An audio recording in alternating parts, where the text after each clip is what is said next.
semua, salam sejahtera Malaysia. Selamat datang ke channel Fels Lifestyle. Tuan-tuan dan puan-puan, saudara-saudara yang saya amat hormati sekalian. Satu lagi penemuan besar tangkapan mengejutkan SPRM di sebuah kediaman dan di pejabat di salah satu pemimpin. Jadi saudara-saudara, penemuan wang ringgit yang berjuta-juta ini pasti mengejutkan ramai kepimpinan politik di Malaysia. Dalam satu artikel dari biharian.com, RM44 juta ditemui di pejabat rumah bekas pengarah Jabatan Air Sabah. Ini adalah kenyataan dari salah satu saksi. Mahkamah Session di sini diberitahu bahwa wang tunai lebih RM44 juta ditemui di pejabat dan rumah bekas pengarah Jabatan Air Sabah JANS, Eji Muhammad Tahir Muhammad Talib. Perkara itu dimaklumkan Ketua Pasukan Serbuan Nombor 8, Hishamuddin Muhammad Esa yang berumur 49 tahun. Semasa pemeriksaan oleh Timbalan Pendakwa Raya ataupun DPP Mahadi Abdul Jumaat, Hishamuddin memberi keterangan sebagai saksi pendakwaan ke-40 di hadapan Hakim Abu Bakar Manat dalam perbicaraan skandal rasuah terbesar di Sabah itu. Beliau berkata, lebih RM23 juta ditemui semasa serbuan di pejabat Eji Tahir pada 4 Oktober 2016 di Wisma Muiz. RM62.500 ditemui dalam beg bertanda Tahir di meja Eji Tahir. Wang tunai selebihnya ditemui di 3 lokasi lain di dalam bilik pantry, di sofa dengan 3 tempat duduk, kabinet TV, serta kabinet kayu, katanya sambil menambah bilik pantry itu berada di belakang meja Eji Tahir. Beliau turut memberi keterangan bahwa setiap bungkusan wang antara RM50.000 dan RM100.000 dan hanya Eji Tahir yang mempunyai akses ke bilik pantry di pejabatnya. Jadi bagi saya saudara-saudara, tuan-tuan dan puan, ini satu tangkapan ataupun pendedahan mengejutkan. Bilik pantry itu adalah bilik dengan papan tanda go away di pintunya, di mana timbunan wang tunai ditemui dan dirampas Suruhanjaya Pencegahan Rasuah Malaysia SPRM. Bagi saya ini pasti satu kejutan besar, terutamanya kepada kepimpinan politik di negara kita kerana ia terlibat dengan skandal rasuah terbesar, bahkan RM44 juta yang ditemui di kediaman dan di pejabat. Bahkan penemuan dari SPRM, mereka telah merampas di mana timbunan wang tunai yang ditemui dan dirampas SPRM. Bilik pantry itu adalah bilik dengan papan tanda go away di pintunya, di mana timbunan wang tunai ditemui dan dirampas oleh SPRM. Dalam pada itu, Hishamuddin turut memberitahu pada hari yang sama, lebih RM21 juta ditemui ketika pasukannya menyerbu Eji Tahir di Sembulan. Beliau turut berkata, 86 jam tangan berjenamah dan mewah serta 921 barang kemas turut ditemui di rumah berkenaan.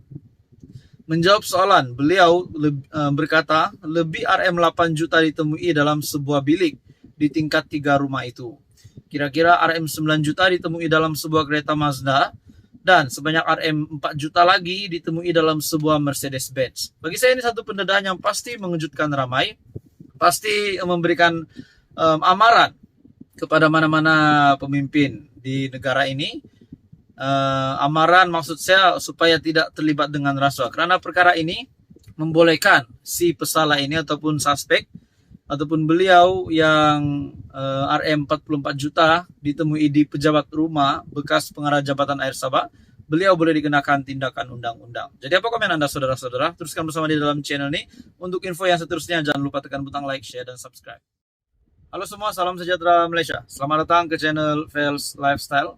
Info padu, info hangat disediakan di dalam channel ini.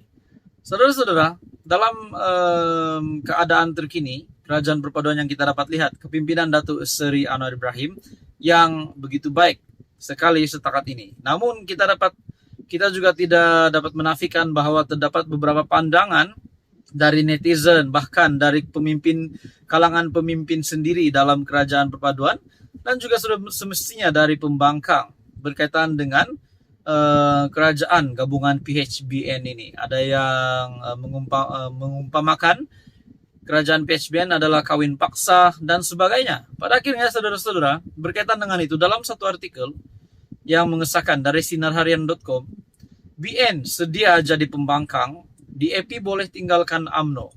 Dan kenyataan ini adalah dari salah satu MKT, ahli Majelis Kerja Tertinggi MKT UMNO Isyam Jalil, yang membidas bekas ahli Parlimen Damansara dari DAP, Tony Puah, yang menggelar Barisan Nasional ataupun BN sebagai pakatan korup. Menurutnya, Tony Puah disarankan untuk memberi cadangan kepada pemimpin parti DAP supaya meninggalkan UMNO daripada kerajaan perpaduan sekiranya parti itu dilihat seperti korup. Jika UMNO ini korup dan kotor sangat, tidak perlu tunggu PRU ke-16. Sekarang pun kamu boleh cadang kepada pemimpin parti, tinggalkan UMNO daripada kerajaan perpaduan.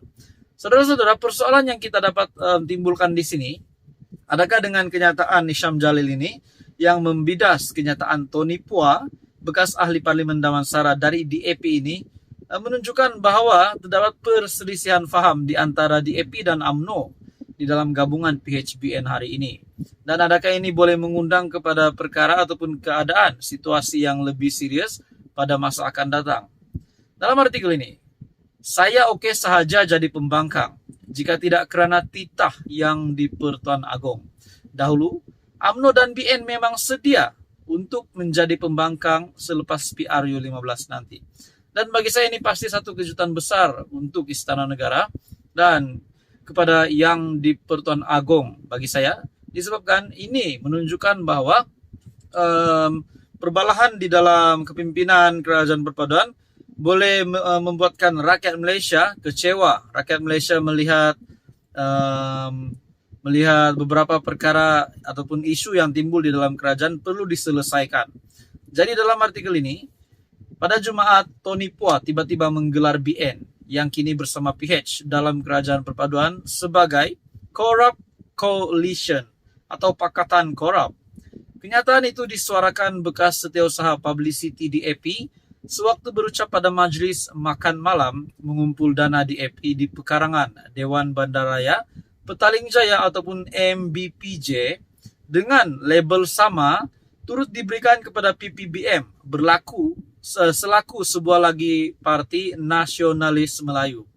Tony Puah juga menyuarakan harapan supaya PH selepas ini dapat membentuk kerajaan sendiri dalam kalangan komponen gabungan berkenaan tanpa membabitkan UMNO BN dan sekiranya gabungan itu menang dalam PRU akan datang.